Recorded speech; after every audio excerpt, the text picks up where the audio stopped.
Hi there, I'm Lacey. My husband once stood in front of a crowded ballroom and called me a nobody, right to my face, with champagne in hand and a smug smile. What he didn't know was that I was the silent architect of his entire career. But that night was just the beginning. My own mother turned against me. They erased me from the company I helped build. Have you ever been betrayed by someone who smiled while doing it? What time are you listening to this? And where in the world are you watching from? Drop a comment below, I truly want to know. The ballroom was drenched in soft gold light, chandelier crystals catching it like they knew how to show off. I walked in through the service corridor, not because I had to, but because I wanted to. There was a certain power in entering unnoticed. I wore navy silk, understated but tailored. No sequins, no flash. Just lines clean enough to cut through glass. It didn't matter what I wore. Tonight wasn't about being seen. It was about watching. Colby had already started his speech when I reached the edge of the room. His voice carried like always, confident, polished, rehearsed.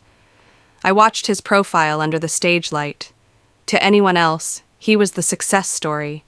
My husband. The man who built Sterling's entire strategic backbone. The man who also built that illusion on my spine. And to the beautiful woman who supports me, always behind the scenes. His grin widened, mostly because she's still figuring out her next career move. Laughter broke out like it had been waiting for permission. Tobin's chuckle was smug. Reed let out a sharp bark. The room rippled. Champagne glasses tilted midair. I didn't flinch. Instead, I smiled. A slow, smooth arc. I even raised my glass toward him. He winked, and the crowd drank on cue. I turned, heels barely making a sound on the marble. Slipping through a pair of servers, I exited onto the balcony. The air outside felt like stone, cold, still, real. "They think I'm nobody," I whispered. The words dissolved with my breath. 6 weeks ago, I had logged into Sterling's internal HR server from a proxy terminal in Detroit.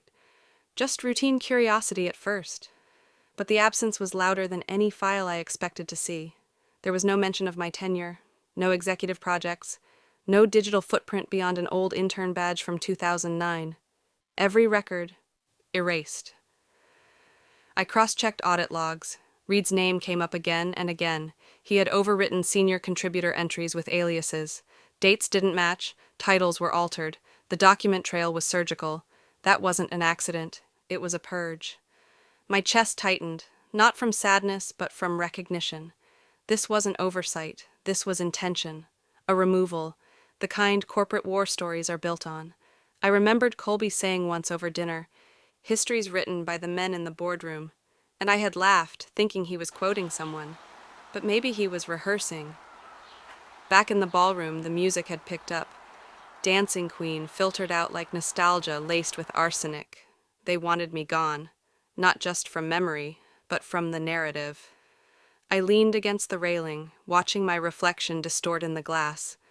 I thought of every meeting I had led, every acquisition I had engineered, every whisper I had turned into a market shift.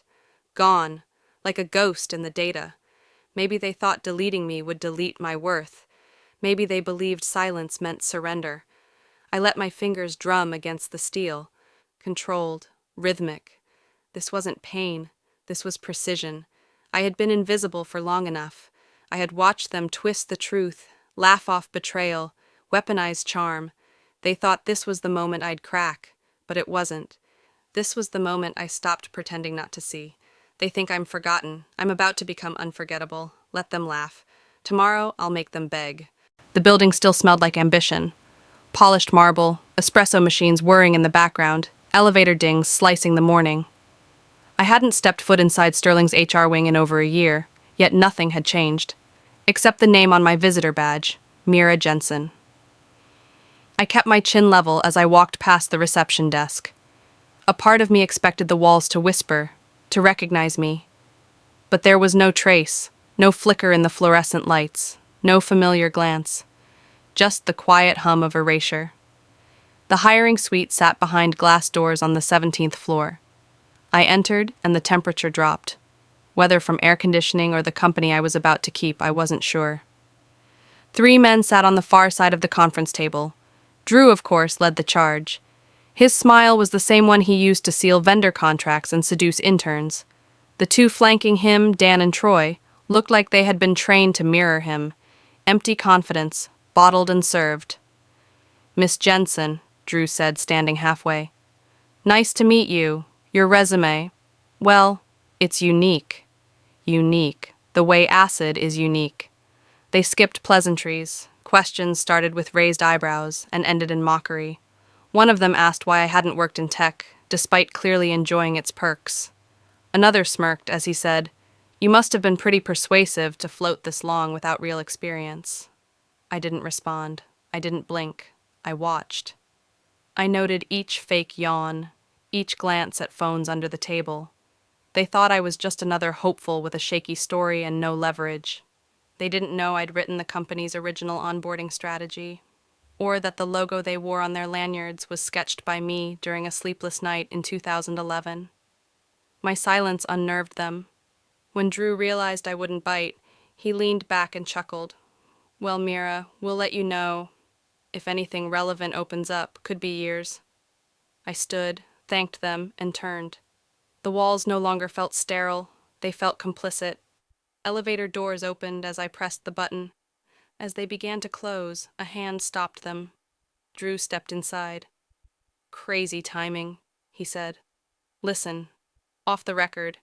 I think we could use someone like you, but it's hard to justify on paper. Maybe if we grab drinks sometime. After hours. Clear the air." He didn't touch me, not exactly. His hand hovered a little too close to my hip, just enough to make his meaning crystal.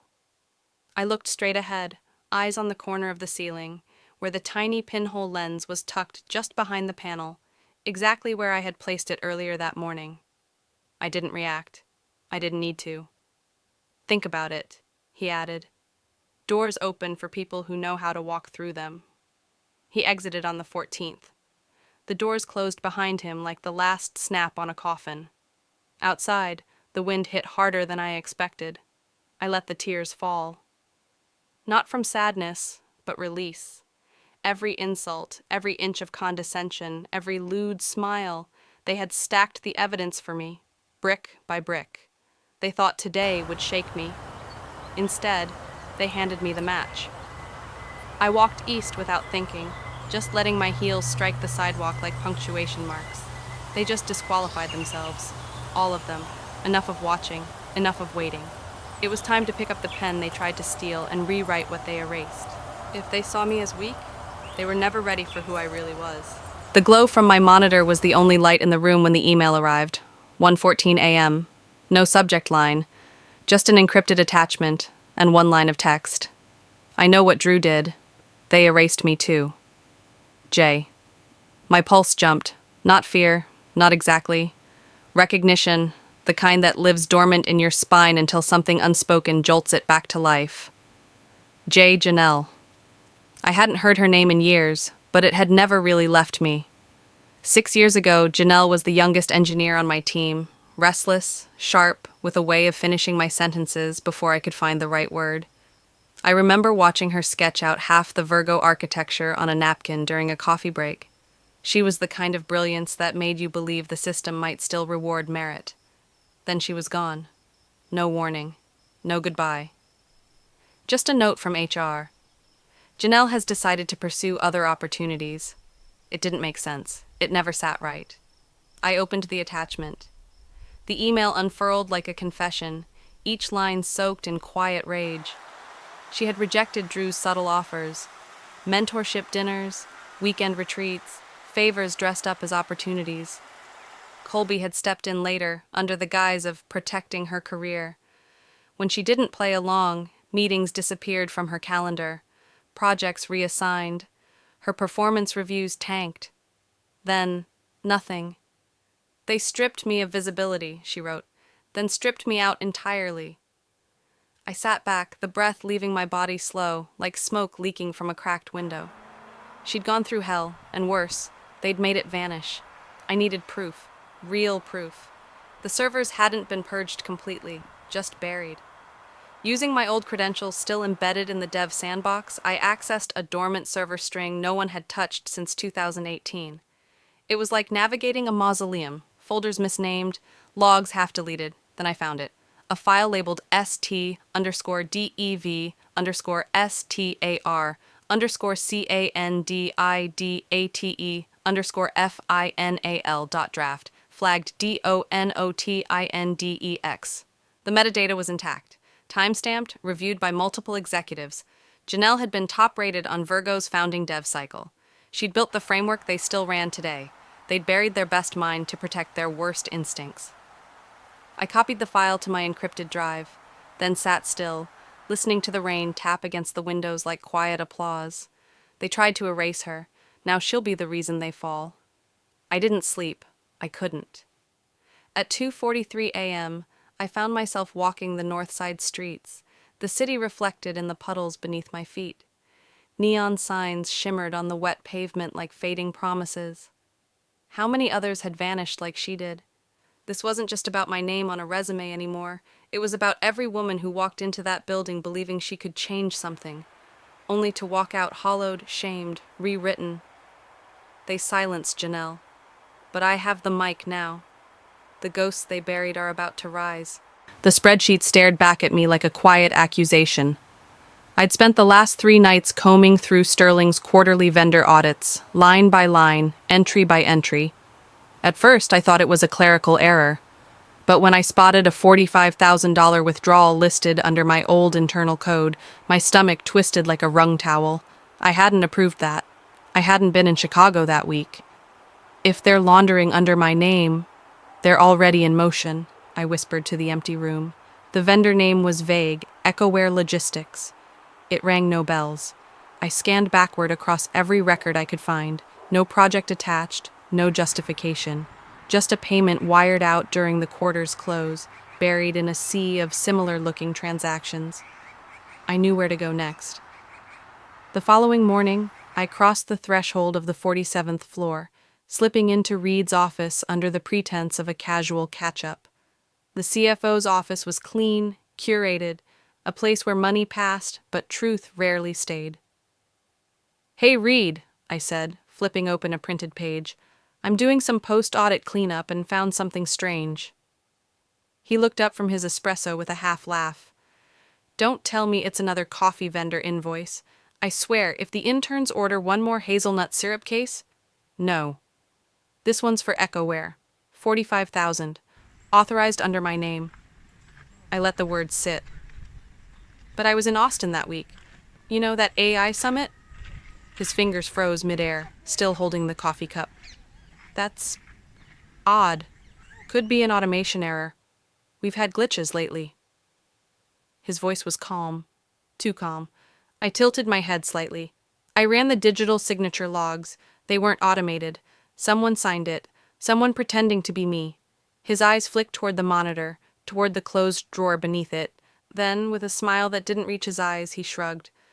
"I'll get compliance to double-check." "You do that," I said, rising. "I'll circle back." By the time I reached my car, I was already pulling the strings tighter. If someone forged my credentials, they were either stupid or arrogant. Both were useful. It took me less than 2 hours to find the thread that unraveled it all. Echoware was registered under a name I hadn't seen since Colby's high school graduation photos, Melanie Wexler, his sister. The pieces slammed into place like a closing vault. They weren't just stealing, they were laundering, using Sterling, using my name, using blood ties to keep it quiet.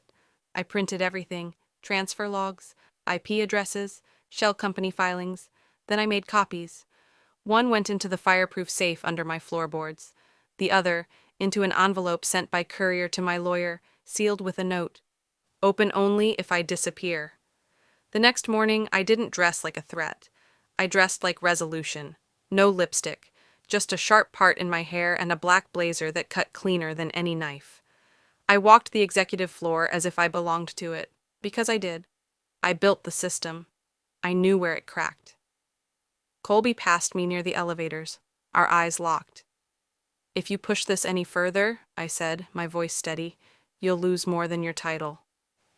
He smiled like he always did, smug, oily, but something flickered behind his eyes. Doubt. I didn't wait for a response. I didn't need one. They've underestimated me for the last time. The document was buried deep, Appendix 17B, nestled behind financial projections and vendor line items. Most board members would have skimmed it if they bothered at all. But the phrasing stopped me cold. It was too clean, too rehearsed. I'd written language like that once, long ago, when I was still shaping the legal armor Sterling would wear into battle.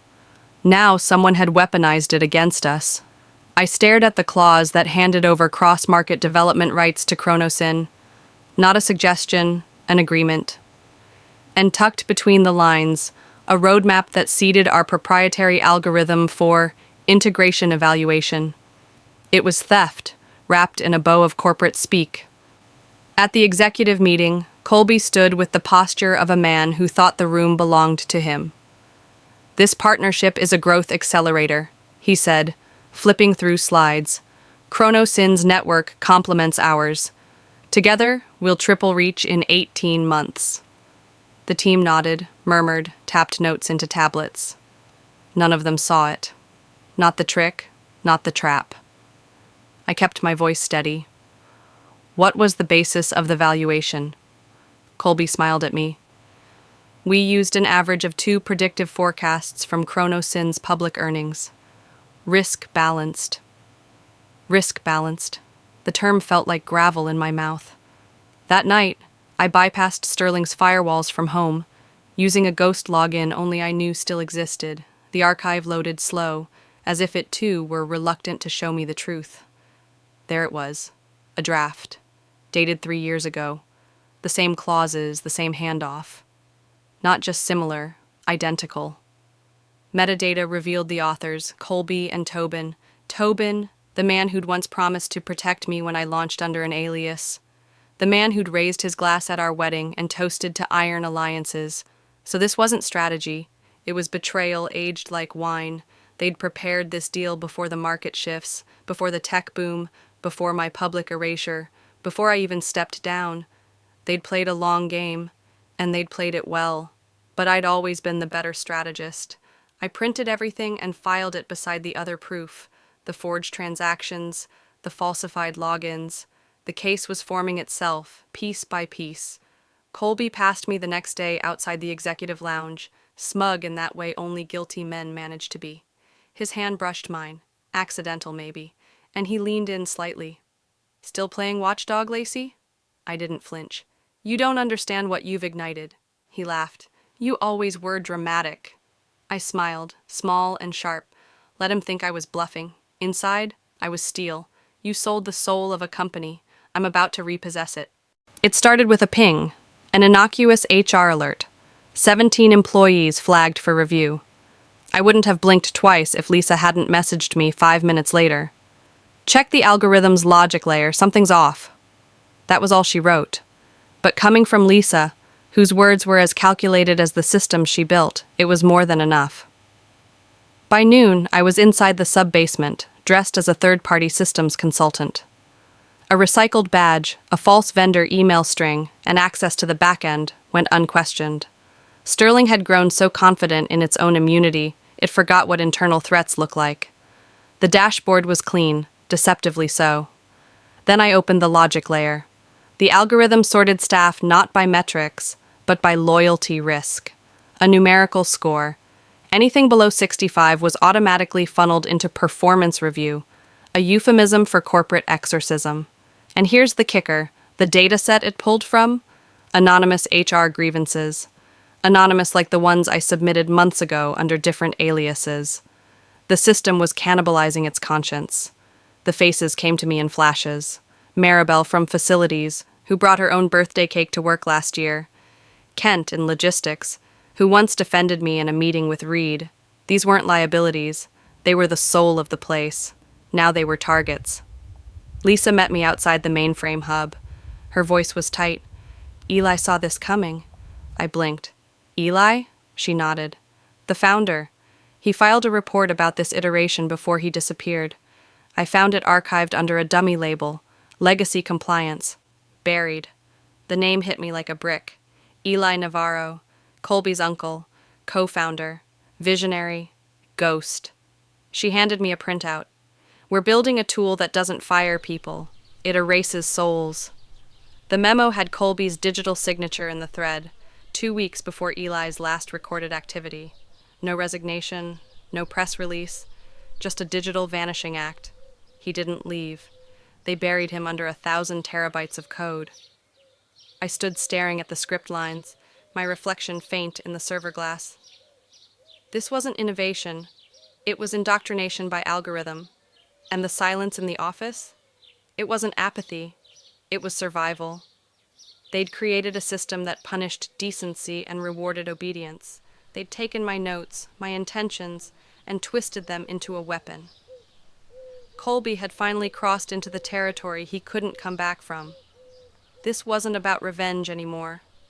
This was a war for the voices left unheard. I turned to Lisa. Can you write a shadow module? Something that runs parallel, flags the flags? She nodded slowly. A ghost in the system. I smiled, the kind of smile forged in cold resolve. Let's see how your algorithm handles a ghost in the system. The email arrived with no subject line. Just 2 words. Board meeting. Scheduled for Thursday morning, flagged as urgent. I already knew what it was. Lisa's message confirmed it. They're moving, she warned. And Colby's pulling strings behind velvet curtains. Be ready to burn the whole room down. I walked into the glass-walled boardroom at 9:59. Sunlight reflected off the polished table, slicing across the tense faces of the board. Not one looked me in the eye. Colby sat at the head, posture relaxed, expression rehearsed. Thank you all for coming on such short notice, he began smoothly.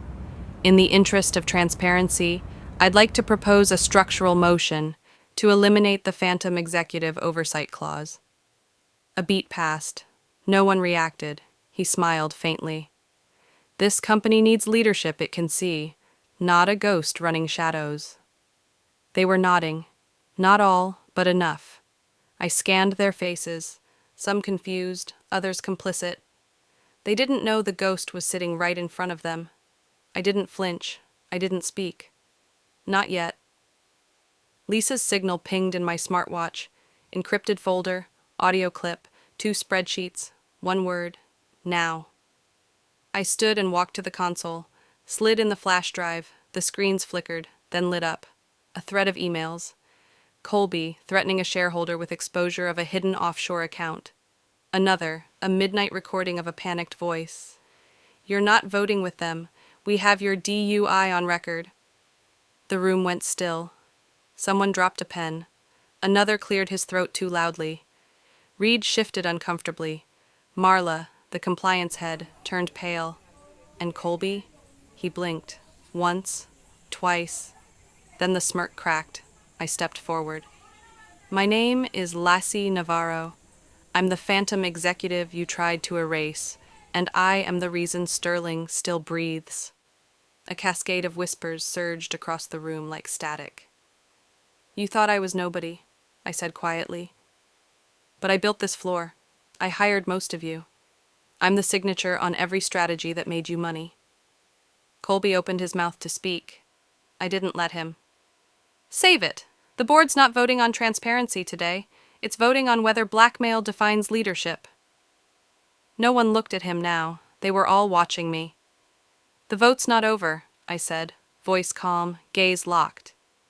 But your era is. The front door was unlocked. I stood still for a beat, listening. The house was too quiet, but I heard the soft chime of glass meeting granite from the kitchen. When I stepped inside, Colby was already there, leaning on the island like he owned more than just the space. Long day? He asked, holding up a bottle of wine. Thought we could unwind. I said nothing. My laptop sat closed on the dining table, but I hadn't left it there. I always kept it in the safe drawer upstairs. Always. His eyes were too calm, too rehearsed. I walked past him and touched the laptop lid, warm, recently used. You've been in my files, I said. Colby chuckled. You've been under a lot of stress, babe. Boardroom wars, secrets. Maybe you're seeing things. You moved my laptop. You mean the one where you store your fairy tales? He smiled over his glass. Lacey, come on. This ghost CEO story, it's delusional. He was gaslighting me, like always, like it was a game. But the missing timestamps in my backup logs, the sudden power resets, those weren't imagination. Lisa had already flagged the signature of a keylogger, Drew's handiwork. You installed surveillance in my system, I said coldly. Colby tilted his head. No, sweetheart. That's what paranoid people believe. That's what unstable people say. I didn't respond. I didn't trust my voice not to crack. I walked upstairs, packed the documents I needed, and drove straight to the one person I thought I could still trust. My mother opened the door with a frown already forming. Colby's been here, she said before I could even speak. Of course he had. He told me you've been different lately, that you're inventing stories, living a double life. Baby, are you okay? Her tone wasn't concerned. It was rehearsed, planted. I'm not crazy, I whispered. He's manipulating you. I just want the truth, honey. He said you'd say that. I stood still. A grown woman in her mother's house, realizing the last person she believed in had chosen charm and lies over blood. I didn't yell. I didn't cry. I turned around and walked out. It was raining when I got in the car, the kind of soft rain that blurred city lights and reminded you how alone a person could feel, even surrounded by everything familiar. I let myself break once, silent tears sliding down my face as my hand gripped the steering wheel. Then I wiped them away. It wasn't grief anymore. It was precision. I drove straight to Sterling. No more games, no more waiting. They'd called me a ghost. They were about to meet what that really meant. You wanted a ghost? Now I'll haunt you forever. The vote passed. Colby Navarro was officially removed as Chief Operating Officer, effective immediately. The board's signatures were still drying when the media frenzy began. No names were confirmed, but headlines whispered of a hidden architect, a silent force who'd steered Sterling through chaos. And now, a ghost was rewriting the rules. I didn't need the spotlight. I never wanted it. But I couldn't deny the strange weight of seeing my work acknowledged, if only in shadows. Colby's downfall wasn't cinematic. No dramatic handcuffs, no last-ditch confessions. Just silence. The kind that says, you've been seen. Drew vanished without a statement. Rumor said he fled to Seattle. Reed didn't get that luxury. His name appeared in a federal subpoena tied to embezzlement and data suppression. The Sterling brand, once synonymous with innovation, now danced on the edge of disgrace. I made the call to keep the name, not for legacy, for repair. At the next company-wide town hall, I stepped forward, not as a ghost, but as myself. The room held its breath when I spoke. I am formally separating from Colby Navarro, personally and professionally. No applause, just respectful silence, and that was enough. That evening a letter arrived at my home, written in familiar script. My mother. I didn't protect you, it read. I thought I was helping. I was wrong. I'm sorry. I stared at her words, feeling a flicker of something like peace, not forgiveness, just understanding. I folded the note, placed it in a drawer, and closed it without a word. Janelle returned a week later. She didn't knock on my office door, just walked in, handed me a revised ethics charter, and said, "This time we build it right." Lisa stood beside her, newly promoted and already reorganizing HR around something radical, dignity. Change didn't feel dramatic. It wasn't loud or fast. It was in the quiet rebalancing of things long ignored. I sat alone in my office late one night, staring at the city skyline. This was the same room where Colby once raised a glass to himself, mocking what he couldn't control. Now that silence belonged to me. I opened a new project file, title, A Company Run by Integrity. The cursor blinked like a steady pulse, alive, unfinished, ready. And then I saw his name again, on a legal document I never authorized. Sometimes surviving isn't about being the loudest in the room. It's about knowing when to speak and when to listen. I spent years in silence, watching, calculating, letting others write my story. But when I finally stood up, I did it with facts, not fury. That's what saved me. If you've ever felt underestimated, erased, or betrayed by those closest to you, know this. Your quiet does not mean you're weak. Sometimes it means you're preparing. And when the moment comes, you'll rewrite the narrative they thought they owned. Now, I want to hear from you. Have you ever had to fight for your own truth in silence? Have you ever been betrayed by someone you trusted the most? Share your story below, or if this hit home, just drop a 1 in the comments, or tell me where you're watching from. If this video touched something in you, if you felt seen, heard, or empowered, please subscribe to the channel so you won't miss the next story. Let's keep building a community where truth, dignity, and resilience aren't just words, they're legacy. Thank you for listening. Your voice matters here.